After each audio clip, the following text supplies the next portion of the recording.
Hi, True Avatars, and welcome to your weekly queer video game podcast. This is episode 61, and I am your host, Zoe Wild. I'm a transgender and bisexual woman, and my pronouns are she, her. Joining me this week is Amy-Lynn. Amy-Lynn is a transgender lesbian whose pronouns are she, her. How are you, Amy-Lynn? It's been a while. Hi. Happy to make, video debut. Yeah, it's really exciting that we've figured out the technical issues, and we have a good solution for that, so... All right, well, let's get right into what this episode is going to be, because it's a little bit of a not so much awkward episode, but like our segment is also what we've been playing, because I want to spend more time on the game we've been playing, because it's really exciting. But first off, we're going to jump into the news, and there's actually not that many headlines this week, but the headlines we do have are pretty notable. So the Game Awards nominees came out, and there are a ton of queer nominees. The Indie Game Awards also have a ton of queer nominees. It's that time of the year. I will not go through every award show on this podcast. Those are like the two big ones. Excuse me. And those will probably also have like the most potential for queer games. If there's a queer game award kind of thing, although I think that's usually in the summer, I will also talk about that at some point. There were layoffs this week, unfortunately, and also a trans icon, Rebecca Heineman, I think that's how you pronounce her name, passed away. So we'll also be talking about that and paying our respects. And then for the second half of the episode, I mentioned our main segment is also what we've been playing. And what we've been playing is the same game, and that same game is Kirby Air Riders. Forgive my voice. I was at a party last night and screaming to be able to be heard. So my voice is a little shot today. But yeah, so we're going to be talking about Kirby Air Riders. And I know, Amy-Lynn, you're very excited about this because it's a childhood favorite of ours, the original on GameCube. Absolutely. All right. Yeah. Let's jump into, before we jump into all that, actually, I do have a few quick favors to ask, as I always do, True Avatars. If you like this podcast, please leave a comment, rating, or review on your preferred podcast platform. Spotify has ratings and comments, while Apple has reviews. Engagements like comments, ratings, and reviews helps to grow the podcast, and a growing podcast means a happy podcast host who is forever happy and fulfilled that you enjoy listening to her show, which creates an infinite feedback loop of more podcasts, more happiness, more podcasts, and so on and so forth. So please go leave a comment, rating, or review. Or all three if you can. If you're watching the video version on YouTube, please like this episode, leave a comment, and don't forget to hit the subscribe button as well as the notification bell so you are the first to know when a brand new video drops. Also, please follow True Avatars, a queer video game podcast, on social media. There are accounts on Blue Sky, Instagram, Twitter, Threads, Facebook, and TikTok at True Avatars, and you can also find the podcast on the official website, trueavatarspodcast.com. No spaces. And remember, this is a weekly queer video game podcast, so check in every week. I am to bring you news, interviews, and up-to-date discussions that are relevant to queer gamers. So you have a safe space to check in on the world of gaming from a 2S LGBTQIA+ lens.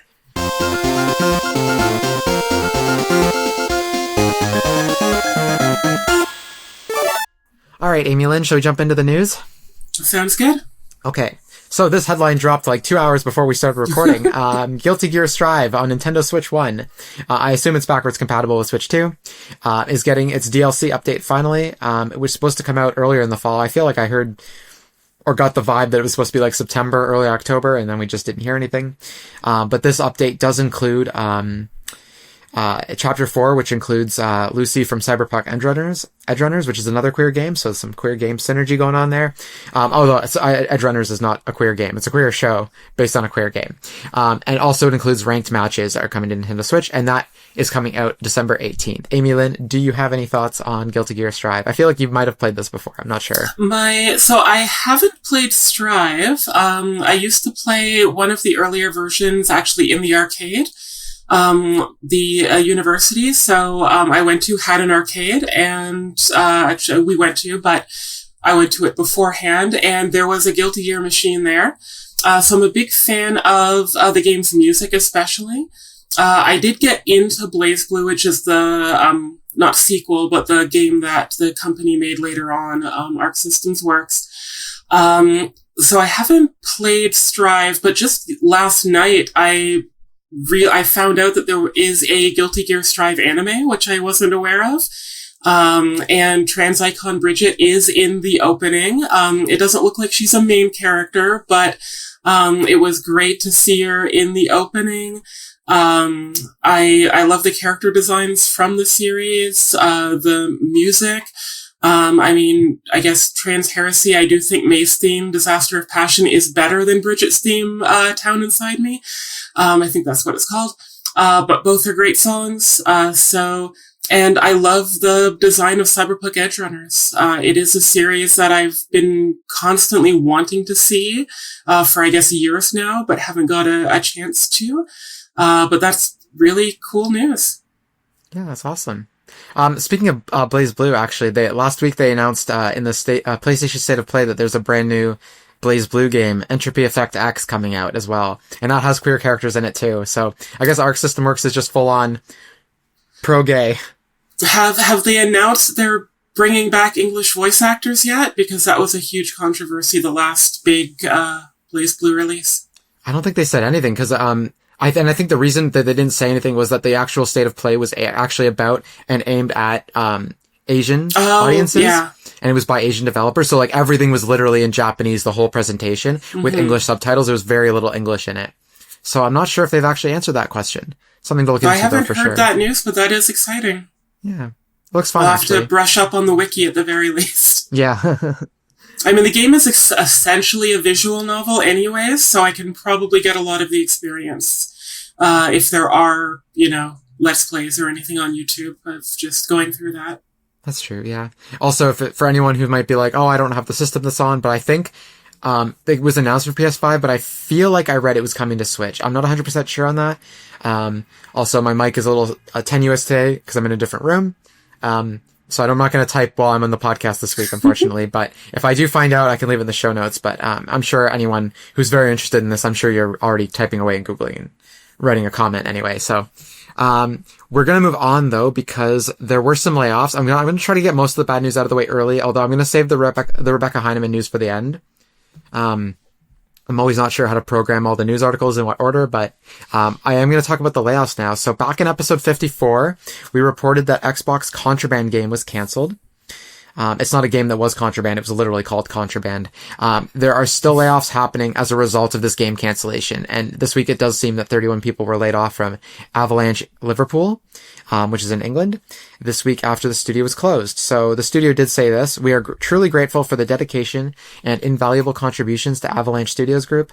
Our focus remains on supporting the Avalanchers through the transition and to carry on making great games for our player communities." Let's hope that they are actually giving people support for moving to a new job and not just telling them to F off and giving them the tiniest severance package possible. But we don't know, so. Has this become a weekly occurrence on the podcast? Unfortunately, it seems like it, which is, I mean, eventually we're just not going to have any developers left, so that's sad. Yeah. Maybe Nintendo will keep a few around. Yeah, Nintendo's the only one you don't hear about, but it's harder for for Japanese companies because of Japanese law for them to lay people off. They have to do I forget what this term is called. I've talked about it in the podcast before. Bandai Namco did it this year though, where they just kind of put you in a room alone with nothing to do, and they pay you, but they wait for you to get so bored you just quit anyway. So then you're left with no severance package, which is even worse actually. So I don't know that law actually protects in a way they think it or intended it to, but yeah, no. I think Nintendo is actively hiring actually, and looking to buy other studios. I think I read a rumor, again, this is all unverified, but I think I read a rumor too that they were looking to work with more studios they don't own to develop games based on their IP, because I feel like the rumor is with 4K development and games taking longer to make as it is, and games becoming more expensive, is they're just Nintendo of all companies doesn't want a big gap in their schedule like PlayStation and Xbox have constantly. So I think it's better off for them to I guess they really want to keep games, the steady flow of games being released to keep people on their console, because they don't have as much third-party support, I guess, right? They're supposed to have Call of Duty on the console at this point, but they don't. So, and to be honest, I don't think they're going to. I don't think it's coming. Yeah. Have there ever been any, I guess, video essays, articles about why they just don't buy their second parties? Like how Pokemon Company, etc.? There is a great guy on YouTube who... He doesn't specifically make videos about this, but it comes up in his videos a lot. There's this guy on YouTube, I think he's called Nintendo Forecast. And I've noticed his videos getting recommended to me a lot, and every time I see them, the view count is going up. But basically, he talks about what Nintendo has done, analyzing who's at the studio, who's getting older, who's like, coming in, like their patterns and stuff, like just in general, to kind of predict what they might do. It's literally like kind of like a weather report, actually. When I say forecast, it's kind of literal that way, but they did buy Monolith Soft, right? Yes, they bought Monolith Soft, and they bought Next Level Games recently. And they bought... Who else did they buy? It was a Florida-based studio, I think, that does porting. Not Panic Button, but the other one. And they're actually still letting them just work on any company's games. They're just there, so if they need them to do Nintendo games for porting, I guess they have them. So they have bought a few studios recently, but... this guy in Nintendo Forecast kind of talks about how Nintendo has such close relationships with all these, like, intelligent systems and Game Freak and stuff like that they don't have a need to buy them. Like, they're not in danger of being purchased by anyone else. And I think if they were being courted by anyone else, Nintendo would know immediately because they're so in bed together, so to speak. So, yeah, I don't know. Let's hope, I think they probably should buy these companies. It doesn't make sense that they haven't bought them, but anyway. It does help prevent layoffs, though, I guess, with Nintendo being the way they are and the successful way they are, so. A few weeks ago also, moving on here, I joked about, someone, and it was a half joke. I knew this would eventually happen, but I thought it was years away, that someone might try to preserve Concord's servers from a fan side of things when Concord got shut down last year after 2 weeks. Sony shut the game down.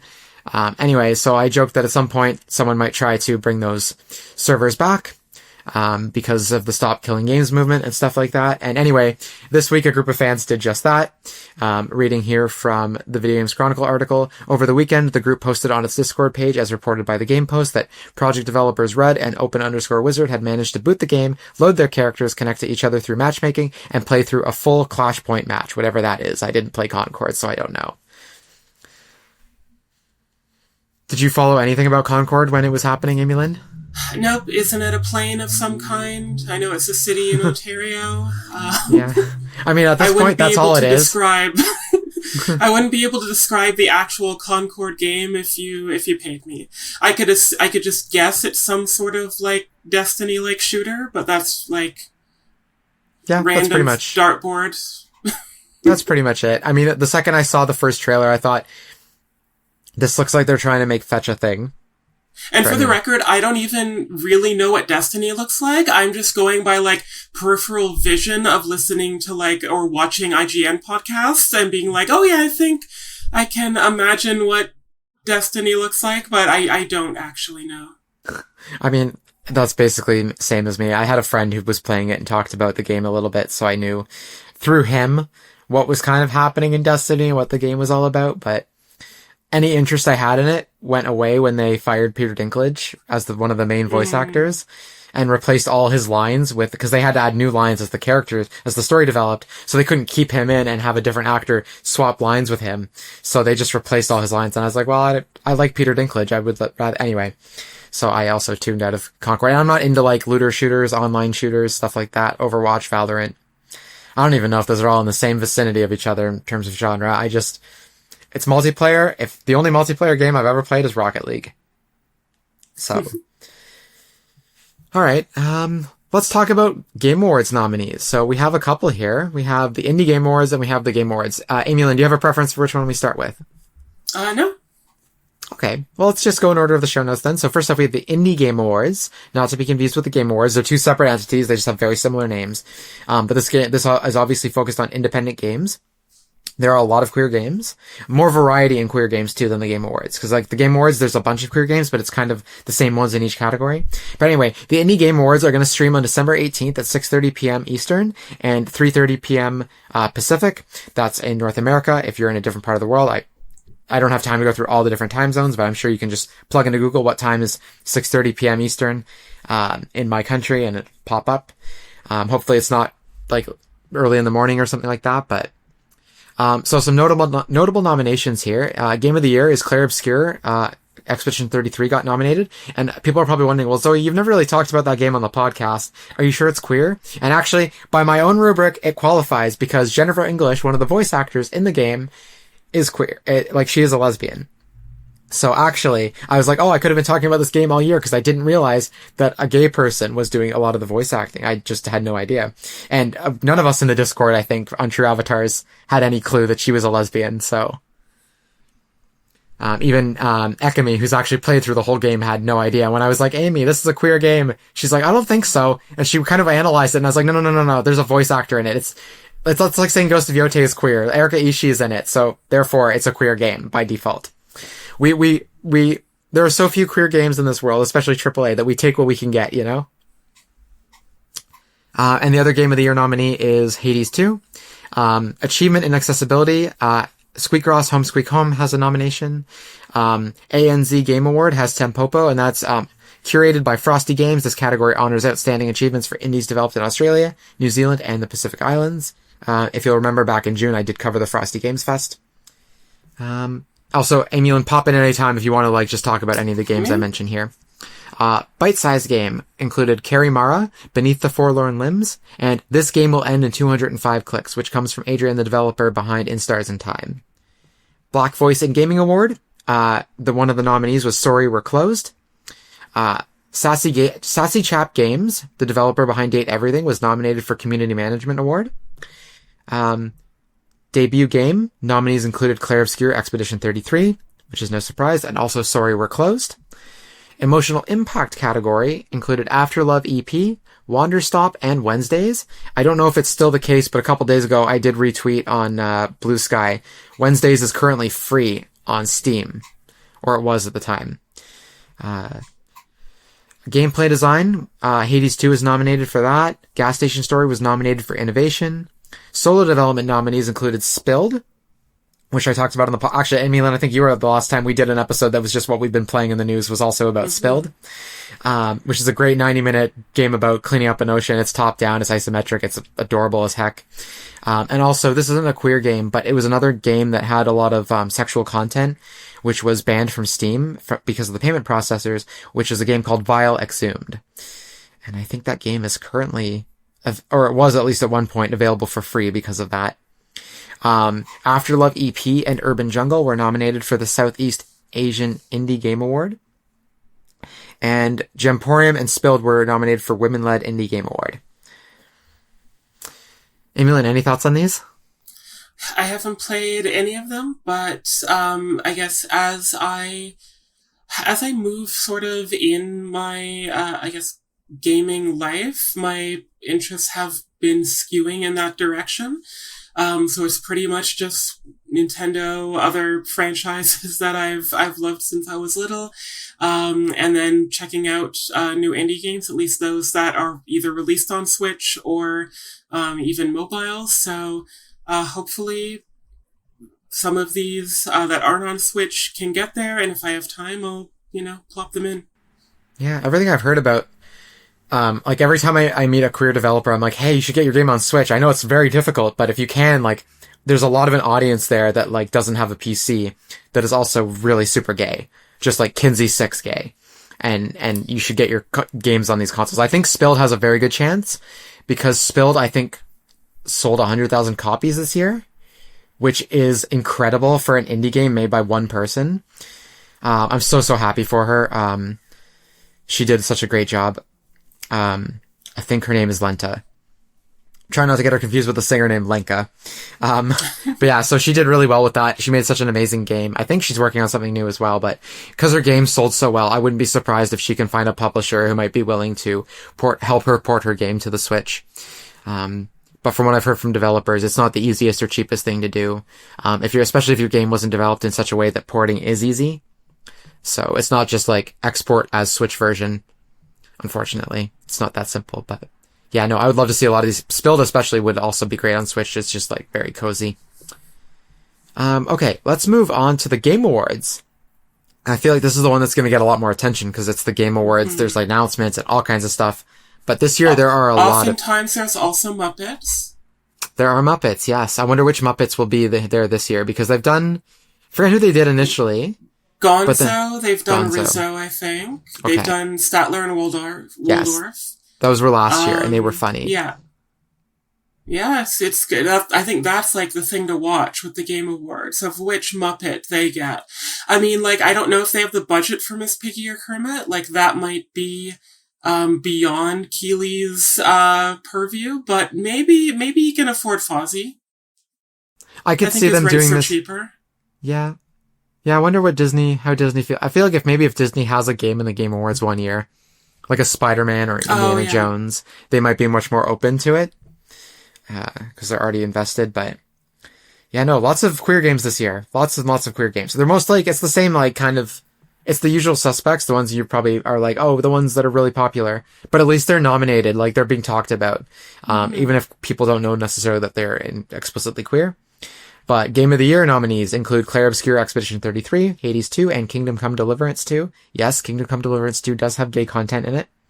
Best Game Direction includes Clair Obscur Expedition 33, Hades 2, and Ghost of Yote.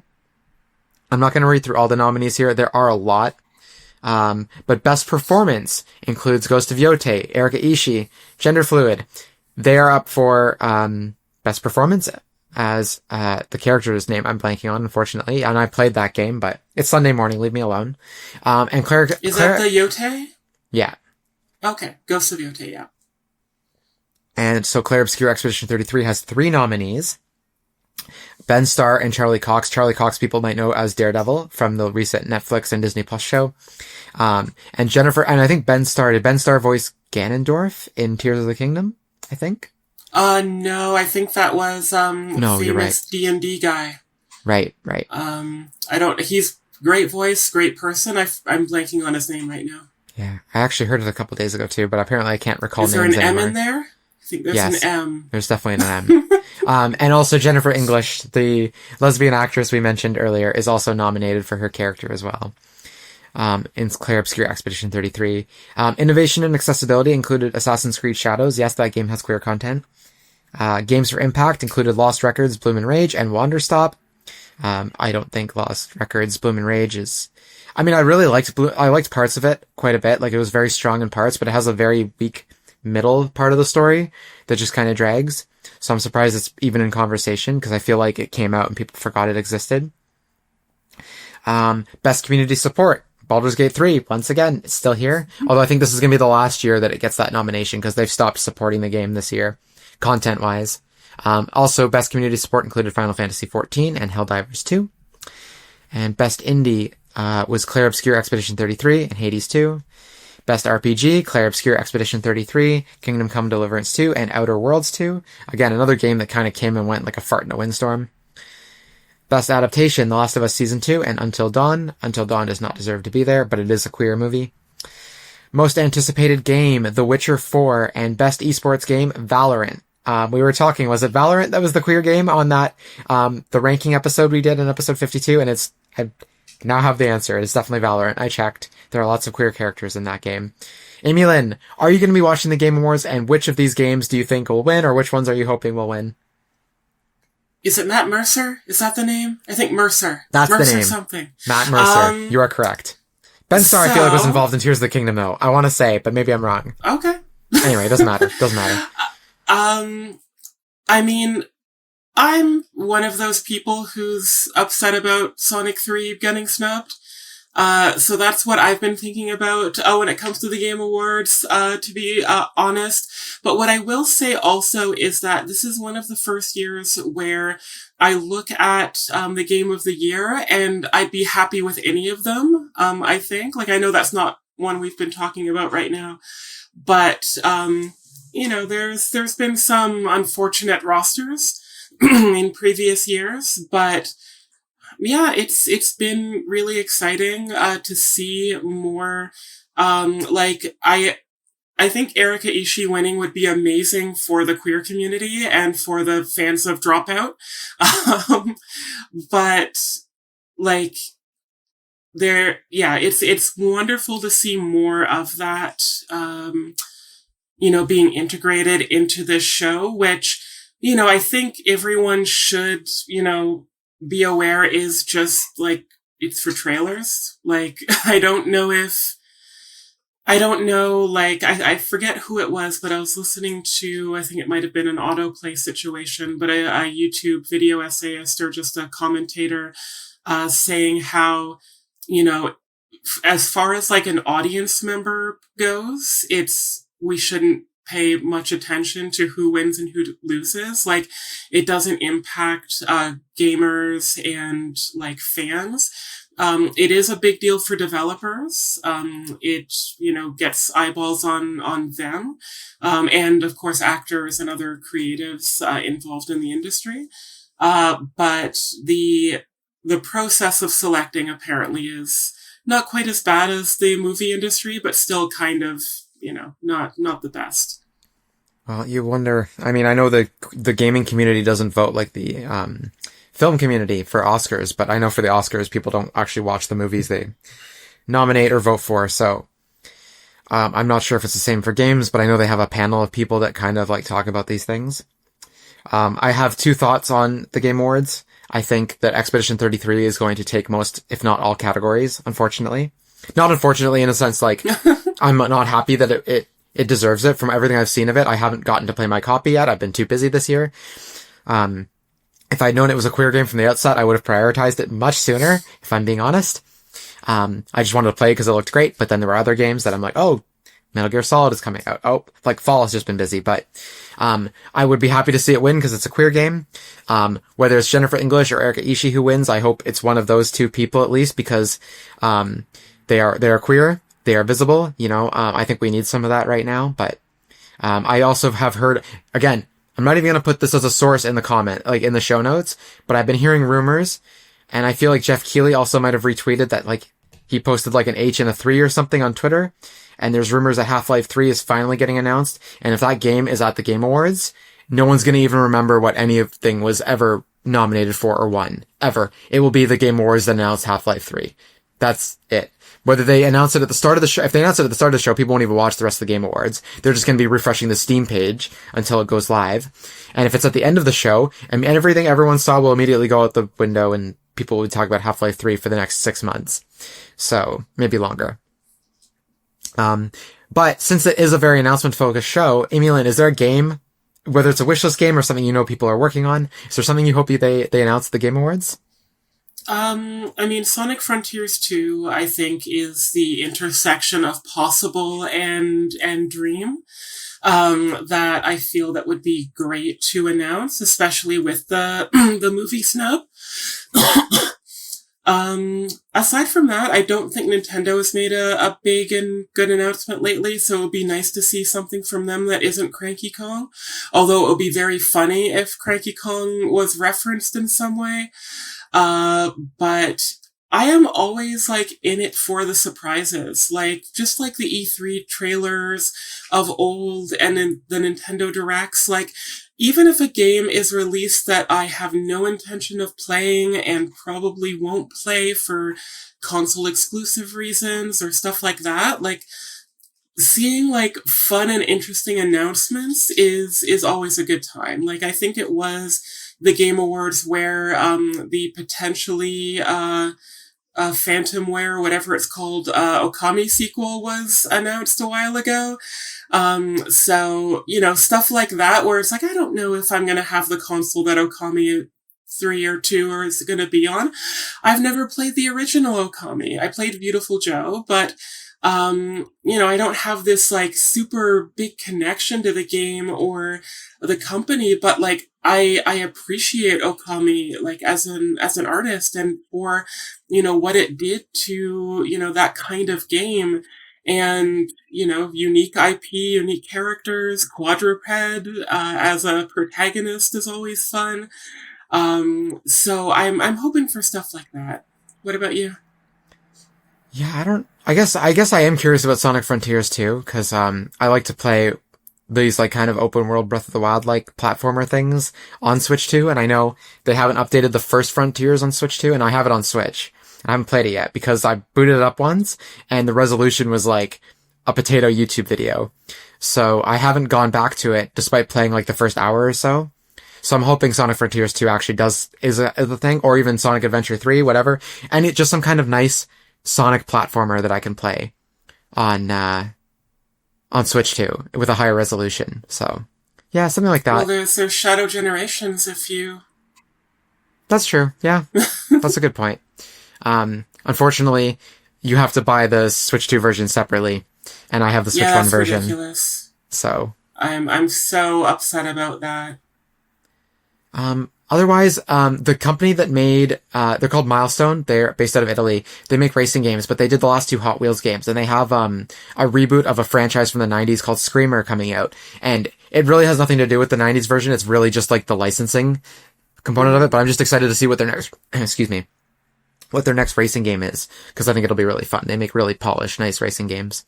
And they might have even taken some stuff from Hot Wheels that they maybe could or couldn't do at the time. Or, Mattel said no to them about Hot Wheels, but they're like, oh, hey, we have this cool idea. So I think it's going to be like a spiritual successor to Hot Wheels. And I'm excited for it, because this time they won't be bound by like Mattel telling them what they can and can't do with certain things. So, okay. We have one more news story here. And this is a sad one. So, trans icon Rebecca Heineman has passed away. I've been following her on social media for about a year when I realized she was on social media and actually quite active. And when I first started following her, she seemed in very good spirits. And then I noticed more and more tweets she was talking about her cancer and her battle with cancer. So for anyone who doesn't know who Rebecca Heineman is, though, she was a prolific trans woman in the games industry. She was a gamer and developer, and she trailblazed the path for pretty much all of us. And this article from Gaming Mag broke the story about her death and summed up her career better than I could. So I'm just going to read this. So Rebecca Heineman, a trailblazing figure in the video game industry and a celebrated icon within the LGBTQ plus gaming community, has died after being diagnosed with cancer only last month. Heineman was crowned gaming icon at this year's Gaming Awards, and we were honored that she flew into LA to spend time with her extended LGBTQ plus family and receive her plaudits for an inspiring career. Rebecca Heineman was an icon in every sense of the word. She first made headlines in 1980 when she became the first ever national video game champion by winning the Space Invaders tournament held by Atari. That victory kickstarted a career that would help shape the very foundation of modern video games. As a self-taught programmer and designer, Rebecca helps to port and develop some of the most iconic games of the 80s, 90s, and 2000s. Her fingerprints are on classics like The Bard's Tale 3, Thief of Fate, Wasteland, and Wolfenstein 3D, amongst several other iconic titles. So, rest in peace, Rebecca. Try not to cry, because I didn't know her that well, but it's sad when we lose someone like this, and she was way too young. Way, way too young. I don't know how old she was, but she didn't look old enough to be dying for any reason, so... do you know anything about Rebecca Heineman? No, but I was reading, just from the show notes that, I think she lost her partner recently as well, which was also sad, and it seems like they were very supportive of each other, so, as happens sometimes, it seems to be kind of layers of tragedy. I think she was featured in a documentary, from what I was reading, so it is nice that she was, and I think it was like one of the Netflix documentaries, so it's nice that she will be remembered maybe more than some others have been in the past, but of course still sad news. Yeah, I don't have much to say other than it's really sad, and to F cancer, So. Okay, well, we are going to move on to more lighthearted conversation. We're going to take a short break, and after this musical interlude, Amy-Lynn and I will be back on to talk about Kirby Air Riders.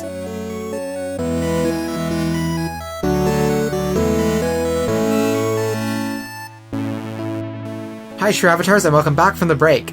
So we're going to be talking, Amy-Lynn is still here, we're going to be talking about Kirby Air Riders. And so, I could preface this, but I feel like, Amy-Lynn, you're pretty hype on this game. So do you want to intro it? Do you want to talk about it? Do you want to just go off, I guess? Do you want like a overview of what this game is, or? Yeah, and maybe some of your nostalgia for like why we're both so excited for this game too.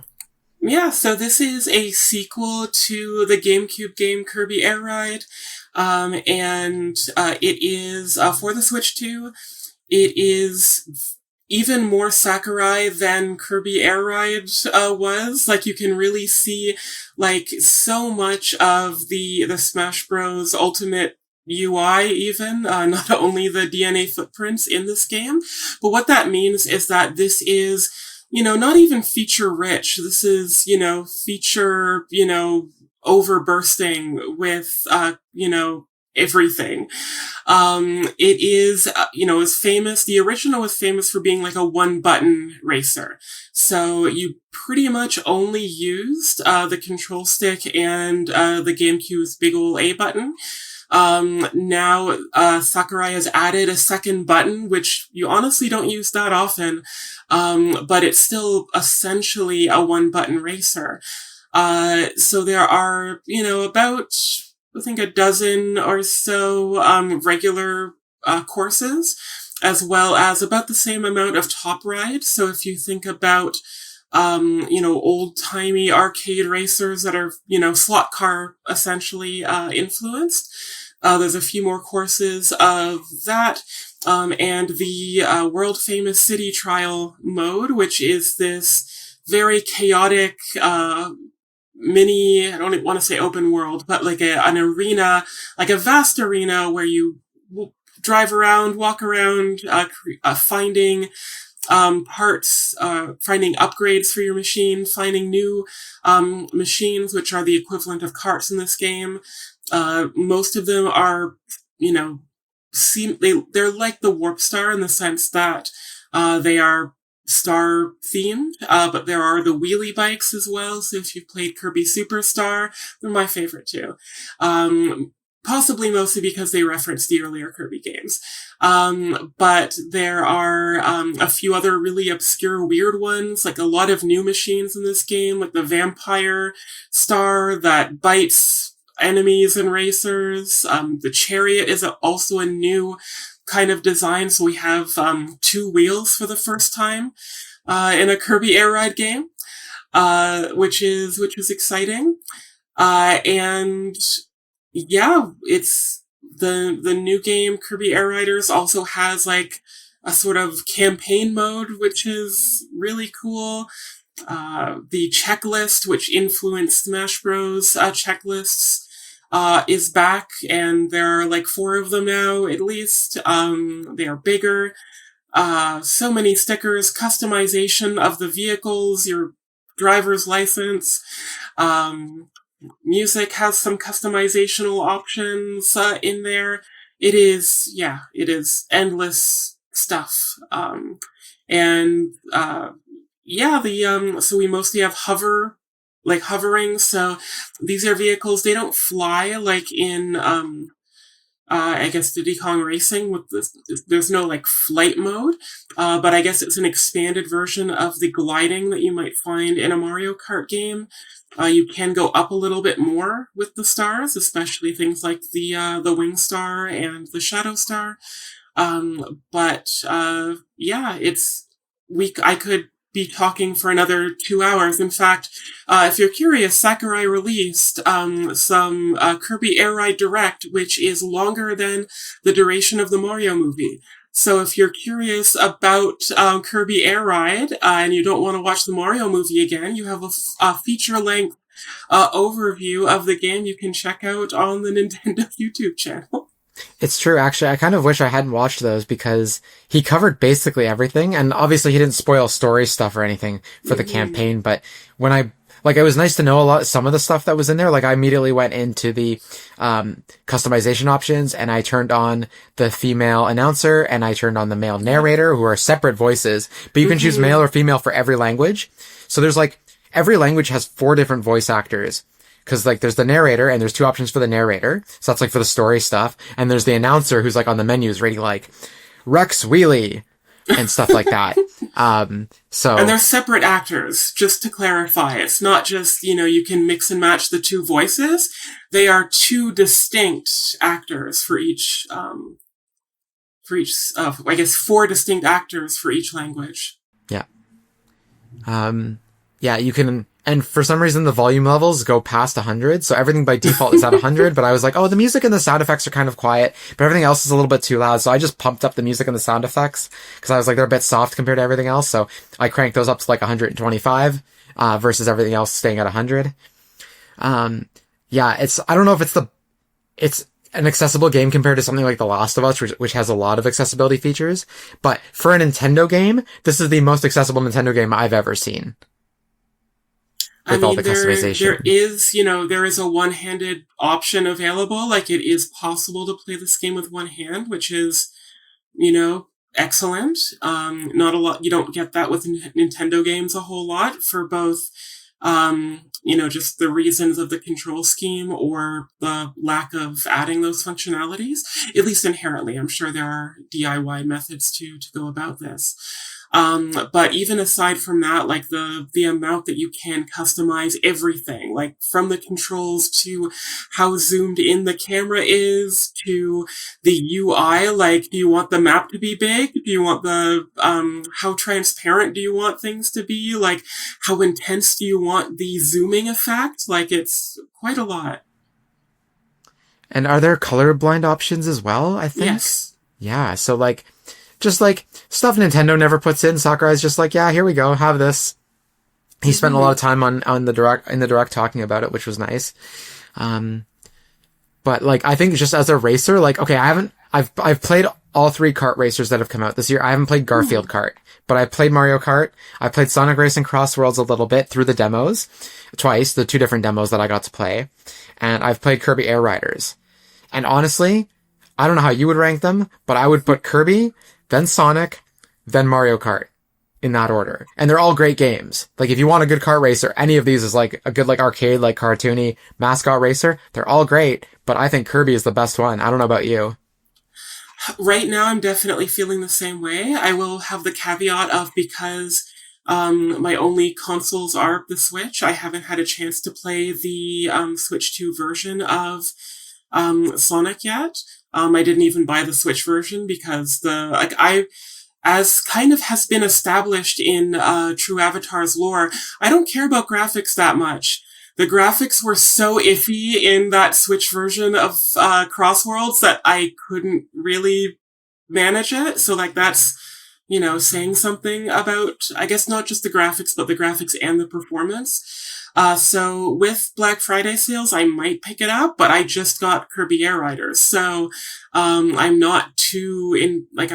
don't have a lot of incentive to do that right now. Kirby Air Riders is so great. There's definitely, I guess, more conversations in Sonic. The characters talk to each other, as long as they're not DLC. So that's cool. I think, yeah, Kirby Air Riders is different though, right? If you are wanting a kart racer experience, I would say Mario or Sonic are your better options. But if you like the idea of just racing or, driving around on a vehicle, then I think Kirby is definitely the most feature rich and the most polished, and so far it's the most fun for me. Yeah, and I think every single game excels at what it's trying to do in terms of how it feels to drive each game. I've played Sonic racing games before, I've played Mario Kart games before, I've played Kirby Air Ride before, and over the years they've all kind of evolved, right? Well, Kirby Air Riders, with the exception being there's only been 2 games, but each one feels great to play in its own right. And at that point, it's just a matter of which one do I like from a content and feature perspective? And I think Mario Kart is the weakest. I think Sonic is great because it's traditional, but also it's got a really cool mechanic with the crossworlds. And I think Kirby just it's the most, I don't think they can improve Kirby Air Riders. If they made a Kirby Air Ride 3, I don't know what they could do with it to make it better. They got a couple playable characters. I'm sad. This is a minor spoiler, but Elfilin is not in the game. I'm a little sad about that. I was hoping of all the characters they could have added, they could have just got Elfilin in, because then I think otherwise they've covered the whole Kirby lore with playable characters.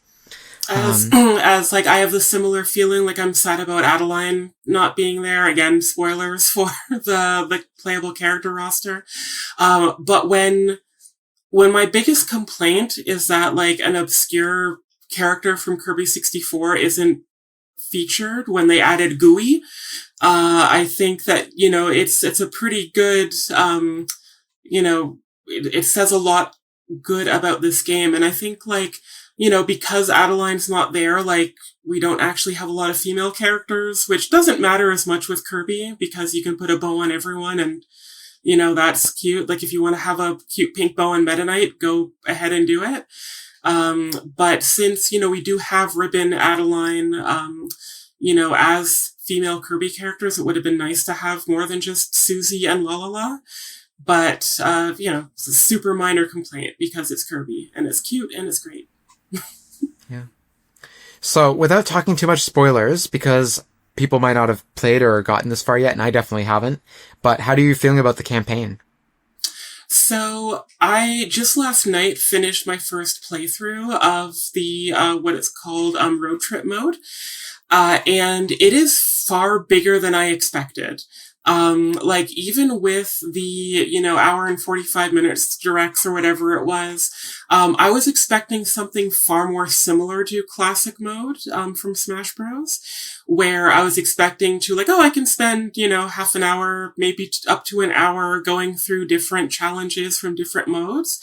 It is far more like lengthy than that. I didn't time myself playing it, but, considering I've only played it basically for 2 evenings and most of my time has been on road trip mode and just having beaten it, at the end of those 2 kind of lengthy playing sessions, I want to say it's probably about 3 hours, maybe 2, to get through that mode. Might even be a little bit more. I didn't keep track. I was having a lot of fun playing the game. But I was really impressed with it. It isn't, a full story mode. Like there are a lot of cutscenes. Actually, I think there's exactly 10 cutscenes, and some you do use reused footage. But That's very Sakurai. That's very Sakurai coded. But it's beautifully done. It is, I guess, again, without spoilers, it definitely does the, I had a friend talk about a YouTube video that they saw or someone say that, like, I think this is one of their first Kirby games. Going to Kirby games always go this hard at the end? And, the answer is yes. So, Kirby fans, you know what to expect near the end, and that's even just not including the true ending. So we'll see if there's more of what Kirby fans have come to expect at the end, once I get there. But, yeah, it's a lot of fun. It is more similar to World of Light, than classic mode. It's not quite, that, I don't know if I want to say it's not quite that creative. I guess it's not in the sense that in World of Light, we had fun things like, Gino being represented by Sheik with a super scope, right? So there were these interesting, because it's a crossover game, Sakurai and the development team did really interesting things with, representing these sticker characters using the playable roster, in Smash Ultimate. Kirby Air Riders, despite having the almost identical UI as World of Light, doesn't really do that. But the amount of variety in this, like the little challenges that are there in the campaign mode is really fun. Like, you're being asked to chase down characters, fight bosses, fight mini bosses, defeat rivals, and that's both destroy their vehicles or beat them in a race. There's stay in first place throughout the entire game. There's so much variety that even though and you're doing top ride, city trial, and air ride modes, plus all the stadium, events from city trial. So the target flight and, the Kirby melees and press all the button challenges. Like, it's so, like, I don't feel like I'm going to have a bad time going through it a second time in my second run through of the game, which is really impressive. Like, I will admit, like, I haven't touched Mario Kart since I unlocked all the tracks. And the tracks are beautiful. But I didn't like the open world, and in Kirby Air Ride, most people sing the praises of City Trial. And for good reason. It's an amazing party game fun. It has a great like sandbox approach that you can wander around on your own or with a friend without the actual game and still have a good time. I haven't touched City Trial yet, like aside from the test rides or whatever they called them. And like I'm still having an amazing time. Yeah, so I haven't gone back to Mario Kart much either. I liked it when I was like for any racing game, I like to play a little bit before bed. Like usually they're high octane for me, but for some reason that high octane just relaxes me. So for me, it's kind of been like all summer, I've kind of been alternating between Hot Wheels and Mario Kart. But with Mario Kart, I really like Knockout Tour. I think Knockout Tour is a lot of fun, whether it's with friends, whether it's online, or just like with CPUs. But my biggest issue with Mario Kart World is, first off, yeah, it didn't live up to the world part of it. Like, I just don't understand why it's open world. Like, there's no point. More importantly, though, is there's a character I really want to unlock, and the way you unlock characters in that game is ridiculously awful. It's random, and it's really hard to game the system to get the character you want to kind of cheat. And so I really want Cataquack, the little duck from Mario Sunshine that flips you into the air every time it sees you. I think those things are adorable. I love them. They're a playable character. I'm very salty that they didn't bring back any of the crossover characters from other Nintendo franchises. I think that would have been a much better selling point, like Sonic Racing Crossroads is doing. But the fact that I can't even get Cataquack just discouraged me. I was like, I even tried doing the looping around Peach's, I think it's Peach's Castle, or is it, Isle Delfino? One of the courses that you can unlock Cataquack on. And I just kept racing around on it. And, even Nicole, when she was still living with me, we were trying to race through that mode and that track and try to get Cataquack to get Magic Koopa to appear or Kamek to appear and turn us into Cataquack so then you could unlock. Anyway, so I don't like that the characters are random like that. And also I have the same problem with Air Riders, though. I will say that. But with Air Riders, I feel like every time I do a race, I'm unlocking something. So I feel like it's just a matter of time before, like, even if you mess up, there are achievements for, like, you fell off the cliff 5 times. Congratulations. It's like, okay, cool. So last night, in very quick succession, I got all the wheelie bikes, and they're my favorite. And so, like, I didn't know how to get them at first, but then suddenly I had both of them. And so now I just want the one-eyed Waddle Dee character, and then I'm happy. I'm good. So I don't know how to get him, but eventually I know I will unlock him, and I know it'll be quicker than, say, like, well, maybe you'll get lucky in this 1%. It's like finding a shiny Pokemon at full odds getting Cataquack. And the nice thing about how Kirby Air Riders does it is that you can unlock characters in, I think, all 3 modes. Yes. There's overlap in things you unlock. Yeah, like I don't know if you can unlock Waddle Doo, which is the one-eyed Waddle Dee, in all 3 modes, but it probably at least 2 out of the 3. And if you go to the grid, you can kind of shortcut to the challenge that would unlock the character. So if you see that in order to unlock Gooey or Waddle Dee, you need to do this in top right 3 times, you can go to that mission and just sort of click that and try to, speed things up that way. Yeah. But I think for that to work, you have to have, it's like a Minesweeper. You have to have you have the square, but it has to unlock the square beside it to see what the challenge requires. And I have been going through to see, and so far he hasn't popped up as an option, but yeah, I do like that, like, I think on one mode I got the Rex wheelie, and the other one I got the regular wheelie, and another, like, and then if you unlock the only thing that sucks about that is that even though playing all 3 modes, any of the modes can get you everything you want, if you unlock the Rex wheelie in, let's say, Top Ride, and then you do the same challenge, a similar challenge in, or the unlockable challenge for it in another mode, like, let's say just the regular racing mode, you'll unlock that cart again, like that car again, but it won't actually give you anything new for it. It'll just say, you unlocked this, even though you already had it. Only downside to it, but I think that's nice for accessibility, and like, if you only like City Trial, guess what? You can probably unlock most of the things you want in City Trial mode. Same with, I think there's actually 4 grids. I think there's one for, is there not a grid for, the campaign, the story mode? Yeah, so there's a grid for, Air Ride, Top Ride, City Trial, and the campaign mode. There also is a 5th grid for online, but you don't get, I don't think you get significant unlockables with that. It's more of a general achievement, board. And you do get the cool art in the background. So that's, always going to be sort of a secondary incentive. If you really liked Street Pass, it's similar to those grids back in the day there. But and Smash Bros. Didn't have that, right? Like when they had the checkerboard, they didn't have an image you were unlocking as you unlocked everything. So that's a really cool new feature, I think, is that there's art to unlock.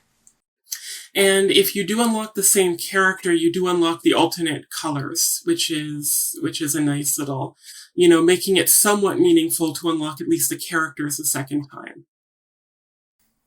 Yeah, no, I think it's a really satisfying gameplay loop. I haven't played online at all. I haven't really played more than a couple hours. No, I've played more than a couple hours. I think I want to say I've played 4 or 5 hours so far.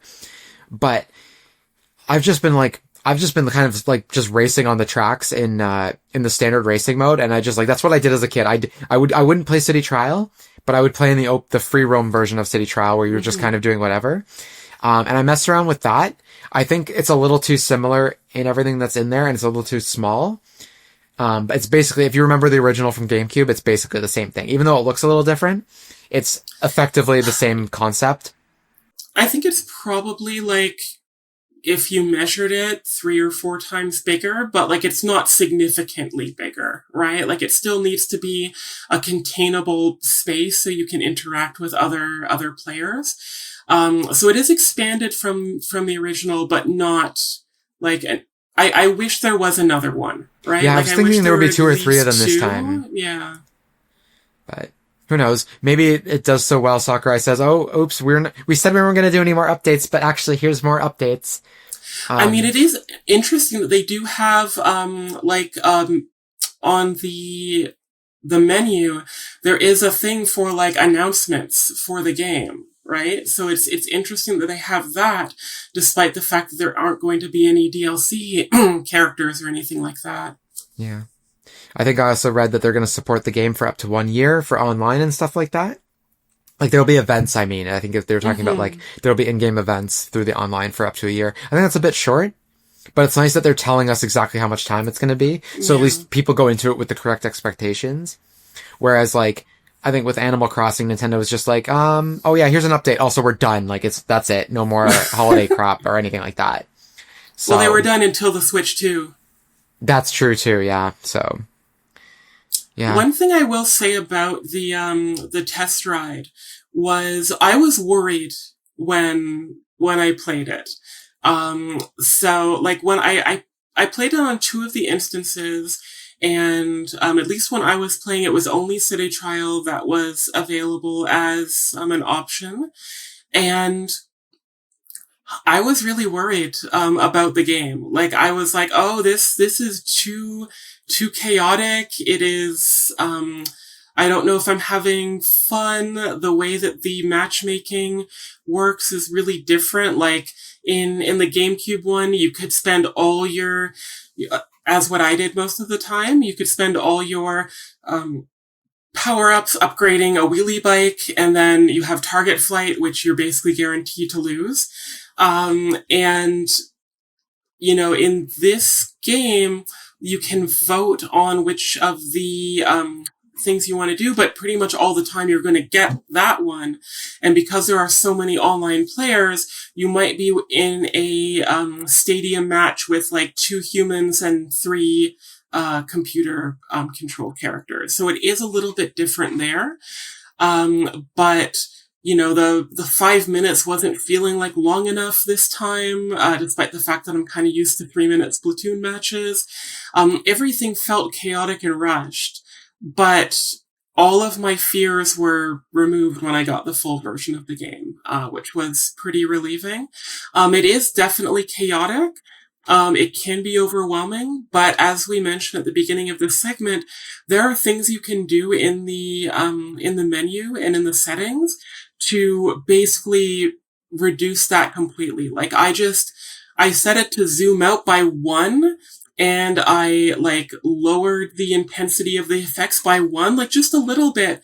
And that made a huge difference on my ability to follow the chaos and have a good time. And, I remember that the chaos was part of it. And I remember that there are 3 other modes that are great if I'm not feeling City Trial. I had a very similar concern as you with the test ride. And the test ride, for anyone who doesn't know, because Nintendo never is consistent with their beta, like their closed beta tests or whatever, their online multiplayer tests. But it was basically like a demo that you had to play at certain times. There were certain windows and you got to like try out the game, and they were getting player feedback and stuff like that. When I played it, I only played the racing. And I didn't like the way it felt. Like, the controls didn't feel right. Like, and I played it with the wheelie bike, and I played with the Warp Star, which is the same two carts I use, in the main game as well. And I was like, playing it now, the main game, like the official release, I think there was definitely an earlier build that they were using for that test ride. Maybe significantly earlier than even what they had ready at the time of the test ride, because, like, it does feel different to play. It feels much more polished. Because I was really worried, too. I was like, I actually considered, like, I think that one of the test rides was around when Hyrule Warriors came out. And I think I considered switching my pre-order from Kirby Air Riders to Hyrule Warriors at EB Games. Because I was like, maybe I don't want Kirby Air Riders right away. Maybe, I know, Amy-Lynn, you're going to be playing it. We're going to be talking about the podcast. I'll let you play it, and I'll pick it up on sale later. But I'm glad I bought it, because it's actually one of my games of the year. Like, I think it's actually a really polished, well-done racing game. And I'm proud that I have a physical copy of that. And I don't have a physical copy of Mario Kart World, and to be honest, I don't really want one. I don't think it's a game that, like, I feel I need to have on my shelf, despite it being one of the best Mario Karts ever made. Despite all the problems with it. I just think this Kirby Air Riders game is just, like, such a nice, complete little package. It's very satisfying to have, and it feels very fun to play. And like I said, I like just playing, like, single player by myself in the racing mode, in the open world for the city trial thing. Like, that's how I play as a kid, that's how I play as an adult, and I'm very happy with that, so. And it is nice, as always, that the music is on point. The music is Kirby brilliant. games, like Sonic, are kind of known for their compositions. I think right now, nothing as iconic as the first game. I mean, Checker Knights is, one of the most, like, amazing video game tracks in general. It is this cool, jazzy, polka, klezmer, orchestral, epic, for just a random stage. And both the stage and the music are back in fine form. Lots of classic Kirby music. As I mentioned, like, nothing that is jumping at me the same way as Checker Knight or Celestial Valley and things like that did in the first game. But I've only played it for 2 sessions, so I'm hoping that some of the new tracks jump out at me. But even if they don't, there's plenty of classic Kirby songs in there to, keep me happy. Yeah, actually, for me, first off, I'm enjoying hearing all the music and playing on the classic tracks. Like, I don't remember them. Like, I don't think about them very often. But as soon as I'm on them, hearing the music and in the chorus, I'm like, oh yeah, right. I remember spent hours playing this game as a kid. But the one song I do like, and I like the version without lyrics. I think the version without lyrics is a little bit stronger. But the main theme of the game, which is also the Meadows track, song, that's my favorite track. It's been stuck in my head since I heard it, since I started playing the game on Thursday. Like, I just can't get that song out of my head. It's very, very pleasing to my ears. It's quite strong. So, and again, all the classic. Now, in terms of classic tracks, because almost all the tracks are unlocked from the outset, I think, aside from one track that you unlock.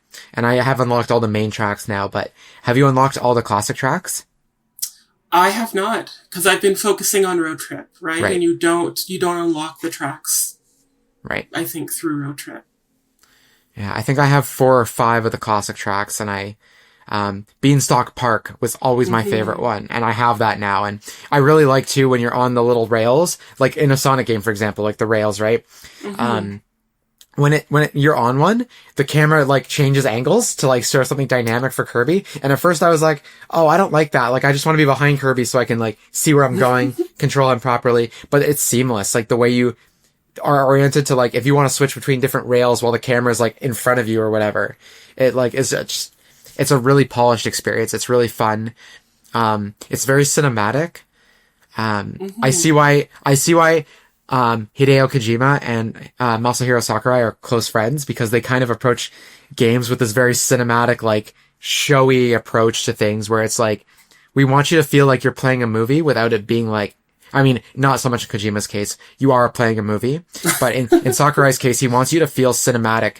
He wants your gameplay experience to be cinematic in essence, if that makes sense, right? Like, it feels like you're not watching a Kirby movie, but when you're in a race, it feels like the way you feel watching an exciting action scene in a movie, but now you're playing it, if that makes sense. Yeah, it does.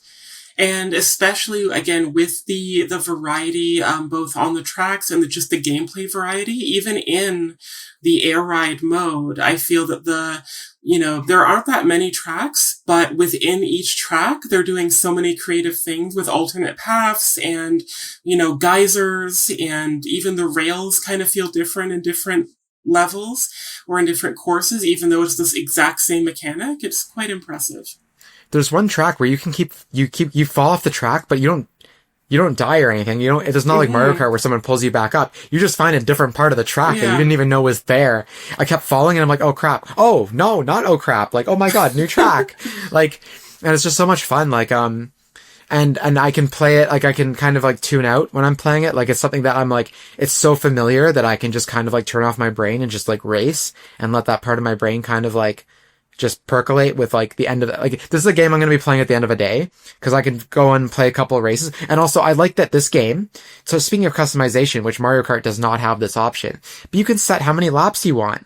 You can set up to 99 laps. Not that I'm going to play that many, but the thing that's always bothered me about Mario Kart is that I cannot change the number of laps when I play that game. I really do not like that.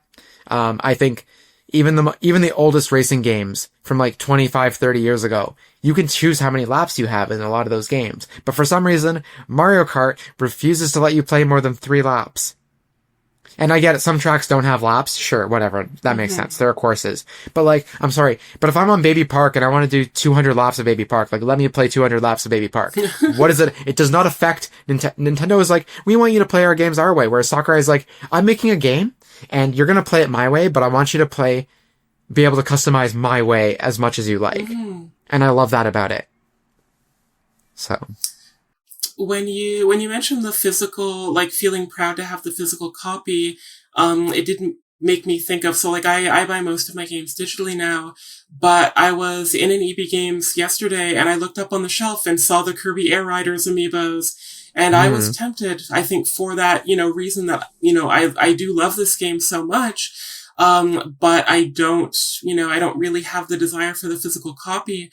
So despite the, like, almost comical expense of these amiibo, the Bandana Waddle Dee one, and thankfully the expense is keeping them from selling out. So I'm not in a huge rush, to get these because I don't think a lot of people are interested in buying a $55, $60 amiibo. So I feel pretty safe that when I feel like I want to buy the Waddle Dee and Wingstar amiibo, it will probably be there for me.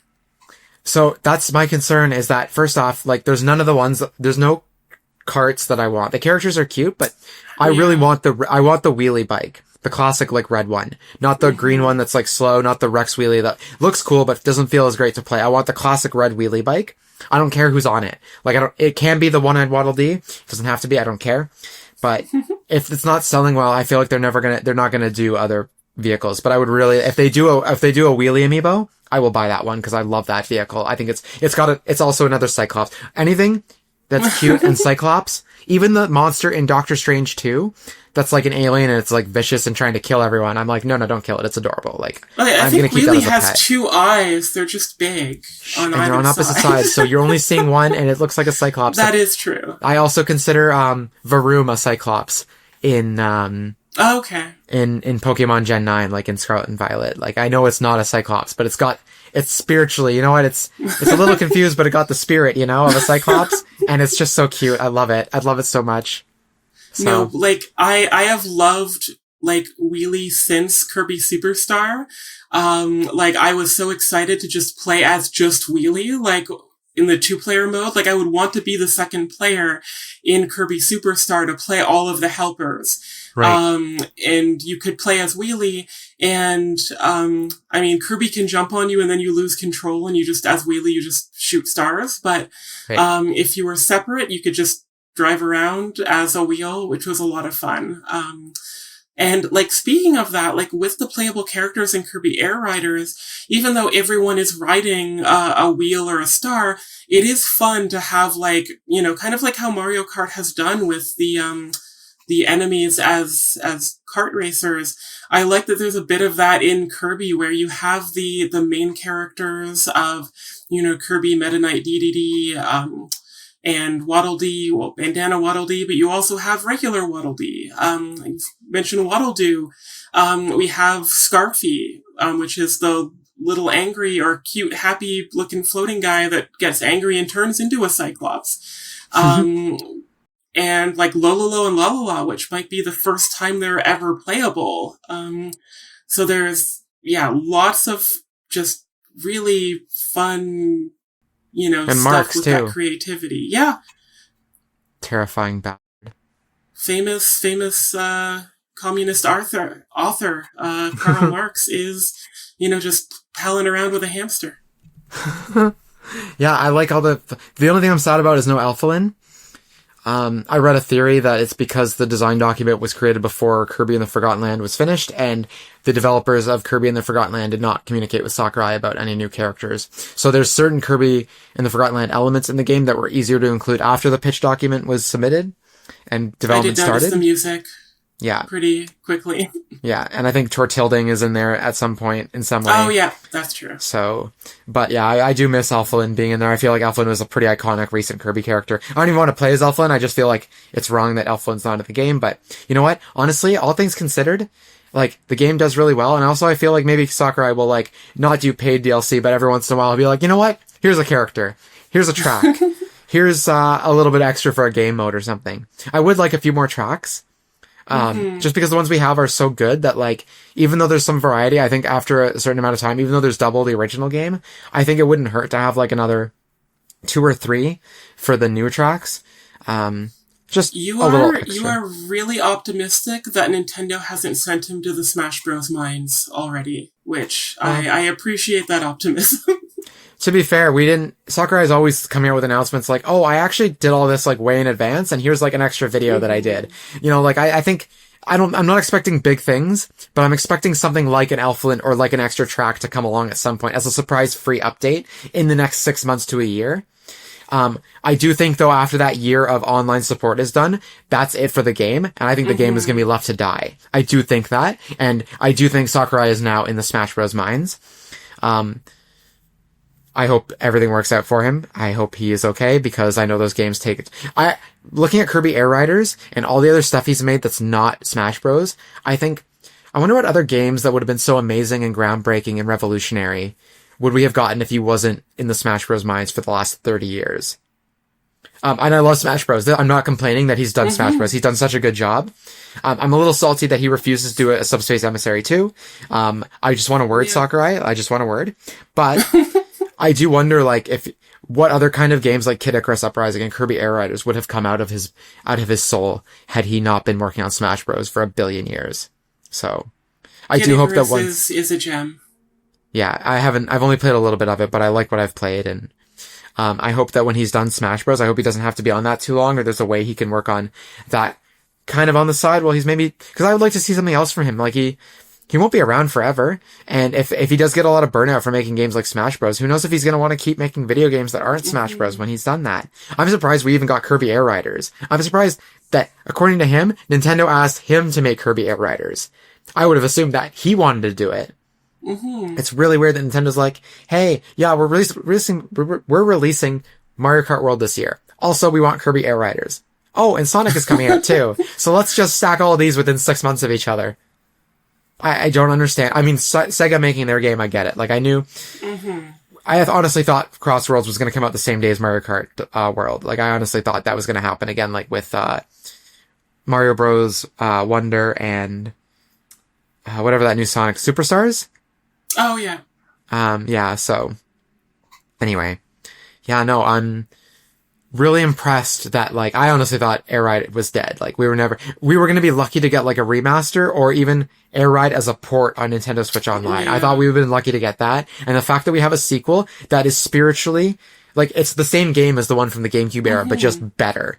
Like, it's got everything from that game, and then some even more on top of that, plus a story mode. So, like, I don't know, if you like the original Kirby Air Ride game and you're listening to this podcast and you're not sure, but you're nostalgic for that game in any way, this is a game for you. I think it is worth the full price.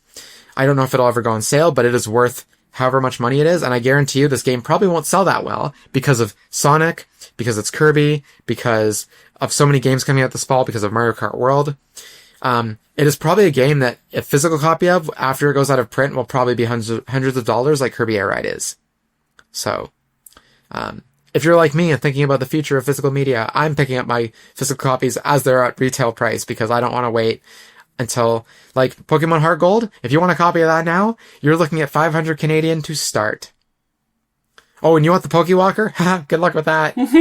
So, anyway, I'm just, I can feel the physical media is like Pokemon Pokopia not being on physical properly it's dying. It's over. I think this PS5 and Switch 2 are the last generation of physical media for video games. So, yeah. Well, okay, we're almost at time here. Do you have any final thoughts or anything else we haven't talked about Kirby Air Riders? I mean, like, the only thing that comes to mind is, like, do we need to justify this as a queer game, or are we good? No, I feel like we've talked. We're queer and fans of this game, and, like, this is one of those games, too, that I feel like Elden Ring, like Souls-likes, they're not really queer, but they're attract queer players quite a bit, and I think Kirby is another one of those franchises that's just so accessible and fun, and not just accessible, I mean approachable, where it's like just so friendly to look at and colorful and bubbly that, like, I think it's very approachable for a lot of people who maybe don't like video games or just queer people who want to, dip their toe in. I don't know has Kirby ever had any queerness, like, inherently in the franchise? I mean, like, I think, Waddle Dees don't have sexual dimorphism, and there have been moments where they've been clearly, like, they're holding hands or there's a heart in between two of them, so things like that. But I don't think Kirby needs that or really can have it. Like, it's not a game franchise that has a lot of romance, to be honest. But I think Taranza had, like, feelings for the giant insect queen that betrayed him. But as I one think, does. Yeah, I mean, I've been there. Or I would be there, maybe.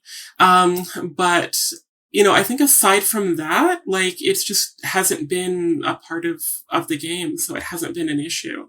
Like, we're never going to have, like, Meta Knight have a, long lost love. Like, that's not what his character's about. I do feel that, like, Kirby in general is, like, really appealing for that just gender non-conforming aspect, though. Like, the fact that there are, cartoon Viking helmets and bows and all these different items that you can customize your character with. And, like, the fact that it's never mentioned, like, oh, Meta Knight has a bow. Okay, that's cute. Like, it's just kind of there, which is, kind of great in that, queer lens, queer reading, that isn't, related to sex or gender, really. Like, I'd still say that Kirby is pretty queer, even though it isn't. Yeah. And it's very neutral. And even the fact that Kirby is pink, I think shouldn't be understated, right? That, like, the appeal, and Kirby is way more popular in Japan than, it is in That's US for damn and sure. Europe. Yeah. Yeah. So, the fact that, we do have this thing that, the games do usually end with eldritch abominations threatening to unmake reality. Like, despite the fact that I joked about, like, Marx being Karl Marx, Kirby Marx is this weird, like, happy nihilist that just wants to control everything. And yeah, there's so much, like, complexity and weirdness to this very silly, cute game that I think does sort of speak to a lot of queer experiences. Yeah, I think that's a good way of putting it. And to be honest, like I've said on the podcast before, games that resonate with queer people that aren't inherently queer, and games that are just popular are also game for the podcast. Game, not gay for the podcast, but also that. But, sometimes it's just nice to find out that, like, Expedition 33 has, like, a queer voice actor involved, and suddenly that checks a box at a rubric. So now we can talk about something that's a little bit different than, like, your Pokemons and your Kirbys, which we talk about a little bit more than, say, like, your Elden Rings and stuff like that. So, yeah. I am surprised that Silk Song isn't queer. I feel like I read something that there might be a little bit to it, but I haven't played enough to know for sure. Okay. But we've talked about it on the podcast anyway, so. Okay. Yeah. Anyway, I think we'll wrap up. Amy-Lynn, if people want to follow you on social media, where can they find you? At Amethyst Lilac, Blue Sky, add an extra Y. Easiest thing, as I always mention, is to check out the True Avatar's social media and look for a word that looks like Amethyst Lilac, and in the followers or following list, whatever, and it's the best way to find me. Cool. All right. Well, thank you so much for joining me today. Thanks for having me here. Always like to talk about Kirby. Me too. I'm excited to play more, and I'm sure you are too. So, actually, we have to get back to playing Kirby. That's why we are actually ending the podcast now, because I've been like itching to play more. So, anyway, thank you so much. And that just about wraps up this week's show. Thanks, True Avatars, for joining me for another episode of your Queer Video Game Podcast. By listening to the show, you are supporting queer-made content, which is more important than ever. If you want to support True Avatars, it would be really great if you could leave a comment, rating, or review on your preferred podcast platform. You can follow the show on Blue Sky, Twitter, Threads, TikTok, and YouTube under the handle @TrueAvatars, all one word, and on Facebook and Instagram under True Avatars. If you are watching on YouTube, please like, comment, and subscribe, as well as hit the notification bell so you can be the first to know when new content drops. I welcome you to check out the official website, TrueAvatarsPodcast.com. That's all one word, TrueAvatarsPodcast.com. On the website, you can sign up for the newsletter, where you can get exclusive news and updates on the show. Bye, True Avatars. Thank you so much for listening, and I look forward to speaking with you all again next week. Take care and stay safe.